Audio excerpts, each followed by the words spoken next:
And you've spoken about having some players back this last week, and you got the 4-1 win against Newcastle as a result. How important and how well equipped is the squad at this moment in time to find a run of consistency into Christmas?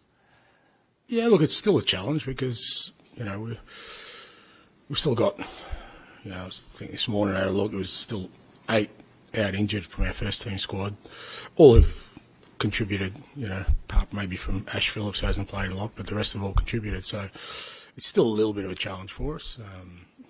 It's not just the games it affects training, When we had all the guys fit at the start of the year, the level of our training was a lot higher. We could be a lot more intense with what we do. It's a little bit different now.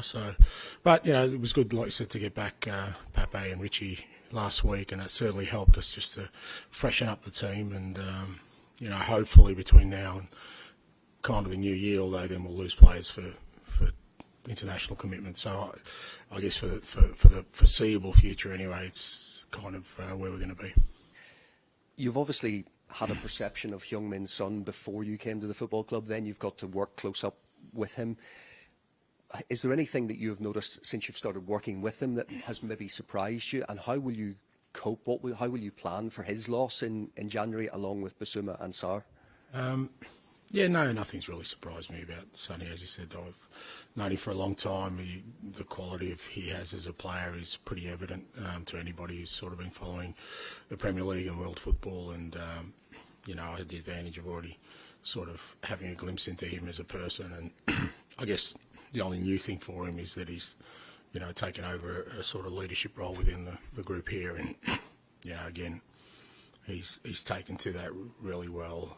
He's embraced the extra responsibility, both in and around sort of the culture and the environment here, but also, during games, when we've needed him to step up. So he'll look. All those 3 players will be a big loss for us, but it's kind of been the story of our season. We've had to cope without significant players so far, and as I said, that's kind of what we've been dealt with, and we'll just have to deal with it as we have. The spotlight has been on Christian Romero again this week following a tackle in the game just after his suspension.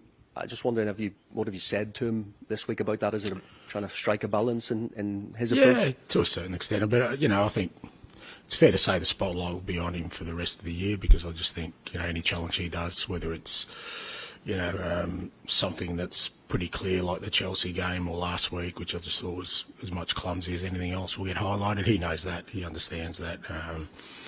He's just got to, make the adjustments that he needs to do during the game. But, I don't think it's a subject for long chats. It's pretty evident, the impact he has on us when he's playing and when he's not. And, we much prefer to have him out there. Thanks, Ange. Hi, Ange. Just a quick one on team news. Have you got anyone else injured? Yeah, the only one that's missed this week is Gio.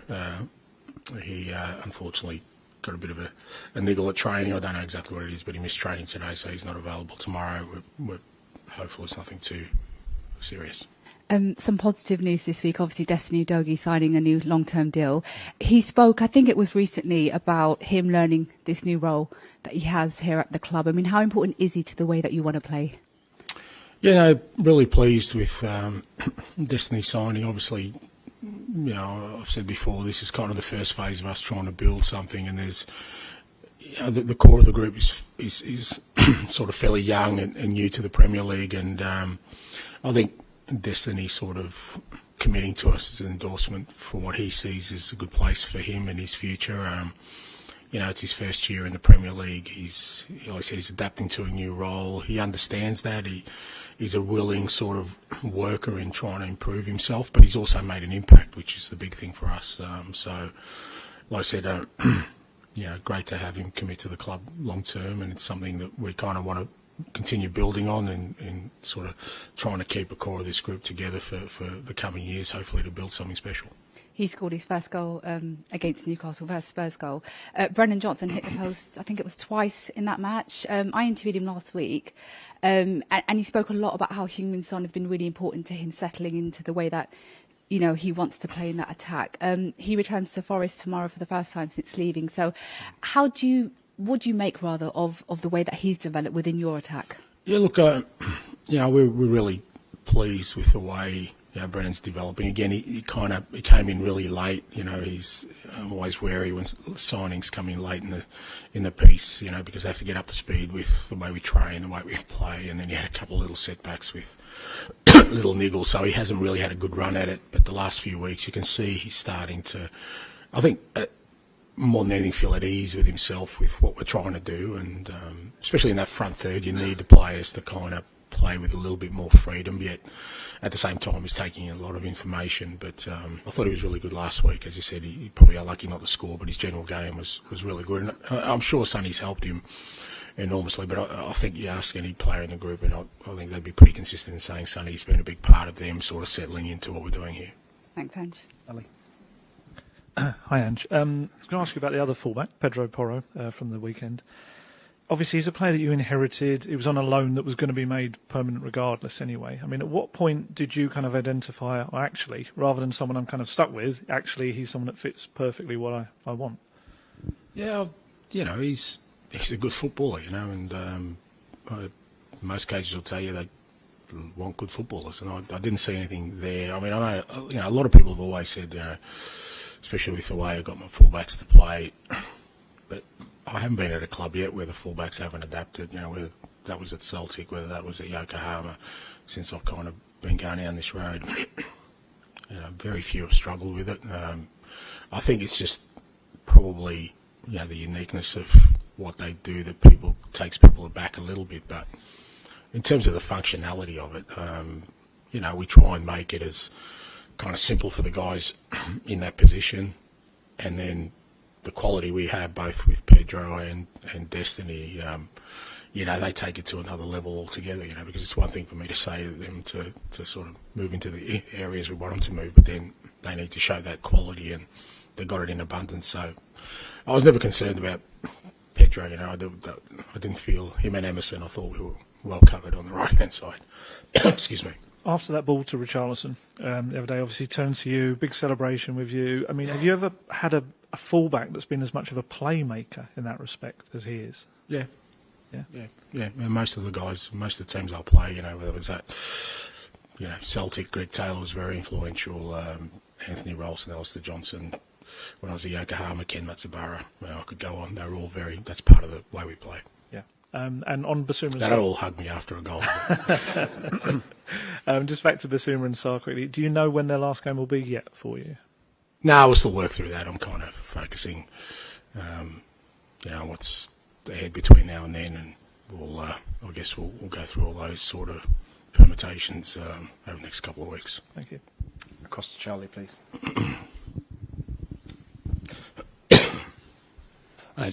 Just one. Obviously, you got some experience from it at Celtic. How do you find this kind of really congested Christmas period? Not so much this weekend, but then afterwards you go into a run of a few games. Yeah, how do you find that? Yeah, it's like I said, it's probably more normal than not. But again, that's dependent on sort of where we're at from a squad perspective. It's that's where you get challenged, because obviously we've still got 8 guys out. At least 7 of them won't be back for at least a little while. Some won't be back. You're left with a fairly thin squad where you can't rotate players. You're going to have to ask. And the way we play is fairly physically and sort of mentally demanding. So, but our guys have been pretty good so far, showing resilience through that, and we'll have to keep doing that. John, as well, are you conscious when, say, like Forest away, and obviously their manager's under a lot of pressure, could get fractures? Is that something you think about, or do you try and sort of put that context out of your and the team's head? Look, you take everything into context. I mean, I don't think it kind of makes a significant difference to us. It's fair to say any team that's going to play, Forest knows it's going to be a difficult game, irrespective of where they're at in terms of, their own sort of trajectory. So, even this year, I know, the results haven't been great, but at home, they're still very hard to beat, and all the games are pretty close. So it's going to be a tough game. So it doesn't really, the fact that they're going through a rough trot, and no one was going through a worse trot than we were a week ago, and we ended up winning 4-1. So I think you kind of always balance those things off, because you can fall into a trap of thinking, they're not going well, or they're under pressure, or somehow they'll be less than at their best, and you can't assume that. You got to assume that they're going to be at their best, and at home they're going to be hard to beat. Just asking for me on Papsar, you mentioned the importance of getting some players back, and he feels like someone who makes a really big difference to how the team plays, and maybe how some of the other individuals in the team play as well. Is that fair? No, because I think if Matters came in, he'd make a difference. I think if Mickey came in, he'd make a difference. But there's no doubt he's a top player, and he does add another dimension to our football. But like I said, at the start of the year when we were flying, it was, we've got some pretty key contributors to that, both starting, coming off the bench, who aren't available now. So, and getting Pape back, and even Richie now, fully fit Richie, which I don't think we saw at the start of the year. We need them. It helps us, because without them, it's a struggle. Back to George, please.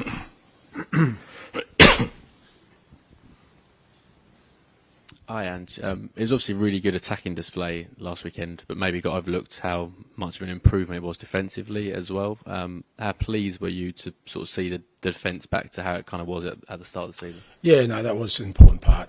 And again, it's not just about the back four or Vic. It's as a team, I thought we were a lot more sort of organised with our press, and particularly, we kind of knew Newcastle counter attacking, and they got some real threats up front. If you're kind of not organised, I thought we were a lot better in that sense. Romero makes a big difference to that, but I thought Ben Davis was outstanding as well last week, and he's getting a run of games now, but. We've always got to be mindful. He's not a centre back, so again we're kind of trying to manufacture something there. But he's grown into that role, and I thought it was important last week because whilst I said after the game, obviously Newcastle going through a similar trot to us in terms of lack of personnel. When you looked at their sort of front half of the team, they were still a big threat, and we had to be really disciplined. And I thought we showed that. Apart from sort of the goal, which got a bit sloppy towards the end, the rest of the game, I thought we were pretty good. I'm guessing Mickey's still quite a few weeks away, so it could be Christian and Ben for the foreseeable future, sort of no injuries, touch wood. Yeah. How comfortable are you with them two as a centre-back partnership? And I guess there was probably a point at the start of the season where that could have been a starting team if Mickey hadn't joined when he did. Yeah, to a certain extent, but I mean, at the same time, like I said, Ben's sort of still adapting to it, and he's done remarkably well, but centre back is still a position where it's a fairly, especially in our structure, it's one of the few positions where you need guys with outstanding attributes in there, and we've been very fortunate that he's able to fill in for us there, and he's really good at taking in information. He really understands the game. He's not just his own role, but how we want to play, and I think that's helped him. And as I said, having Romero next to him is, I think, helps in that sense. And Vic, because Vic's kind of taken a bit of a leadership role back there as well. But I mean, ultimately we still need to sign another centre back, because at the moment we're kind of a little bit on tender hooks. That if something happens again, then we're short, and we're already short. And just with Nottingham Forest, obviously any talk about Forest kind of sparks memories of Brian Clough.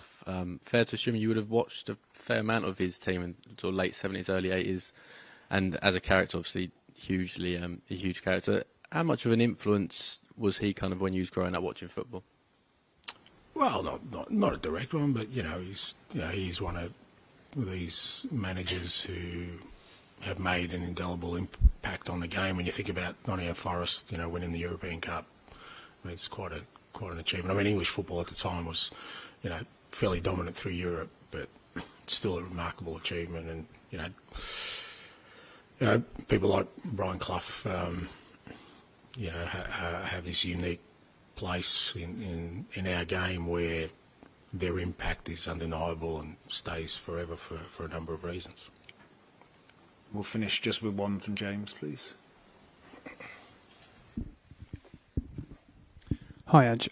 The Champions League group stage obviously came to a head this week. I just wondered if you watched any of those matches and how much, if at all, does not being part of it kind of drive you on to try and get Tottenham into the top four? What do you reckon, mate? Do you reckon I would have just let's see what's on telly tonight? Champions League? I might have a look at that. Game Friday. Yeah, I do follow the football a fair bit. I watched it all, and you know, it's I guess European football in general. You know, you kind of, it's where you want to be. You want to be involved in those games. You want your football club involved, because not just because of it's European football, but the unique challenges it brings, because, you know, you play in, you know, different countries, different conditions, different styles of football, you know, all those kind of things you enjoy, that aspect of it. So, yeah, it's definitely something this football club should be a part of, absolutely. And I think not being part of it this year has hurt us, because I think it gives you a chance to develop your squad even quicker with the experiences they have and the ability to kind of, you know, give more game time to your squad. So I think it's hurt us this year, but yeah, hopefully we're back in it next year and making an impact. Does it make January harder as well? Because obviously it's not something you can offer for the second half of the season. Yeah, to a certain extent, but like I said, the way we are squad-wise at the moment, it's probably, you know, from that perspective, a bit of a blessing for us, because, as I said, we've got significant injuries listed at the moment. We're going to lose 3 players to international football, so, you know, we're going to have to work really hard to sort of get through that period, you know, with our focus on trying to get back to European football.